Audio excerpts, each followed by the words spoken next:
The Torah is a guide both to our social and personal relationships and also to our relationship with the divine. Some see the essence of the Torah as its messages relating to human society. Others see the essence as the relationship to the divine.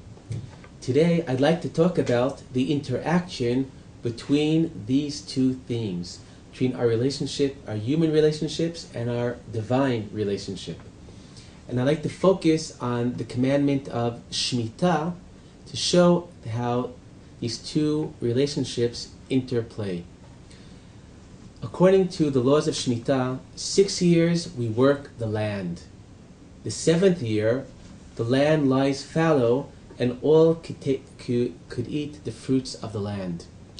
Now, the Shemitah appears in 3 contexts in the Torah. It appears in Parshat Mishpatim, in Parshat Bahar, and in our Parsha, Parshat Re'eh. Parshat Mishpatim focuses on the social aspects, Parshat Bahar on the divine aspects, whereas in our Parsha we see the linkage between these two themes.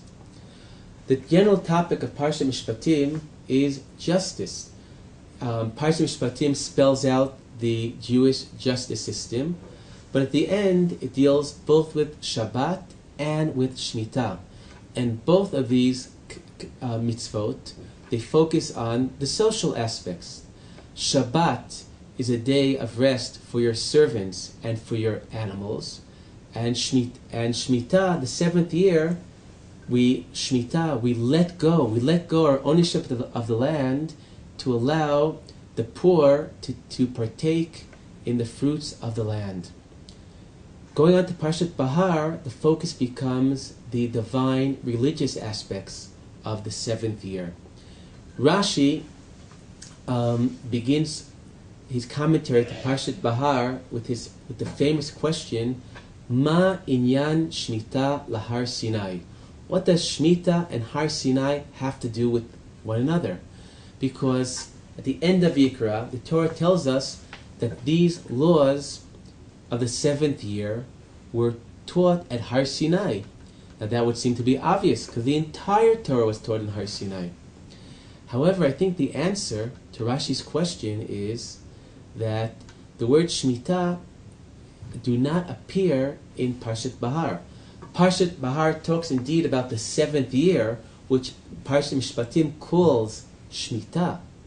But within Parshat Bahar, this 7th year is called Shabbat Ha'aretz, the Sabbath of the land, Shabbat LaHashem. And being the Sabbath of the land, the Sabbath for God, we could understand why this has a lot to do with Har Sinai.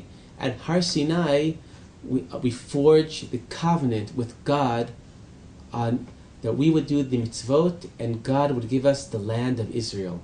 So there's nothing more appropriate than to express the covenant on the land by once every 7 years letting the land lie fallow, and by doing that to express our acknowledgement that ultimately the land belongs and was given to us by God.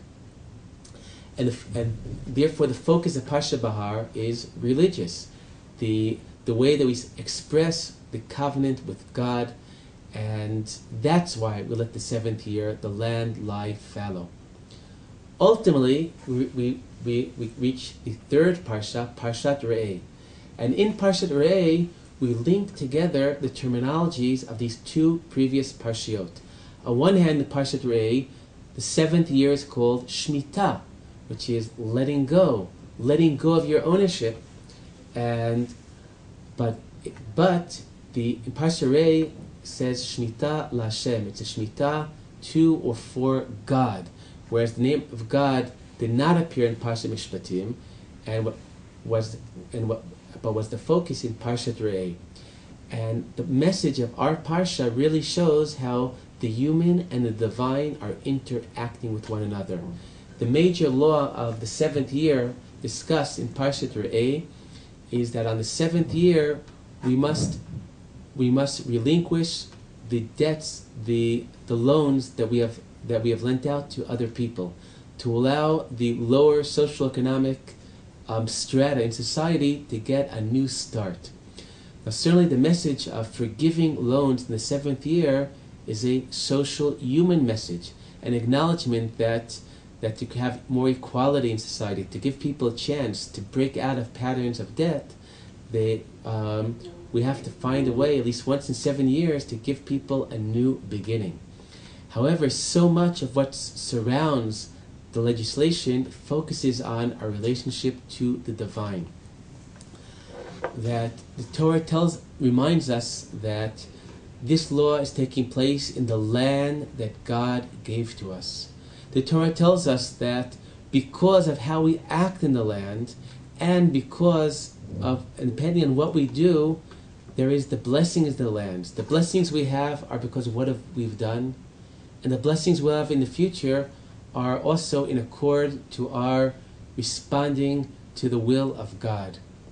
Now, here I think what this teaches us is that the impact of the divine on the human and human relationships is not merely that God told us to do this or that, and as a result we are doing better things than we might have done otherwise.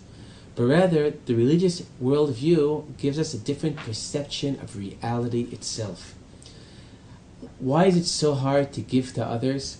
Because one of my conception of ownership is something is fully mine. It's hard for me to let go and give it to others. If I believe that what I have in life is dependent only on how much money I have in the bank, it's harder for me to relinquish my ownership on property for others. However, the religious worldview makes us look at reality, property, with different eyes.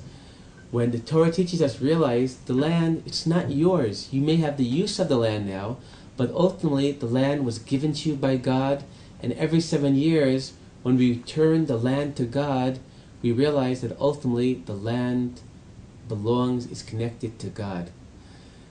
If our look at reality is not only my actions, kochi v'otzem yadi, determine how much I have, but rather God governs reality, and living in accordance to the will of God, this is a source of blessings.